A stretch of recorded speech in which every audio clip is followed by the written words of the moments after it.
Қайырлы күн балалар. Бүгін біз сіздермен географиялық модельдер туралы айтамыз. Өткен сабақта біз сіздермен жалпы теориялық әдісте модельдеу әдісі туралы қарастырғанбыз. Жалпы модель дегеніміз не?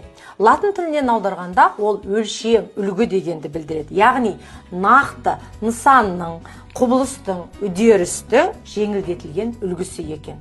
Жалпы ғылыми негіздегі алғаш модельді 1826 жылы германиялық Йоган Генрих фон Тюнен жасалған екен. Яғни Тюнен моделі деп аталады екен. Немесе оның моделінің аты оқшау мемлекет деп те аталады. Жалпы география саласында модельдеу не үшін қажет? Біз сіздермен білеміз, жер шарының өте үлкен екені. Ал оны біз көз алдымызға елестету үшін біз оның моделін құрастырдық. Яғни карта, глобус, немесе кейбір нысандар мүлдем жоқ.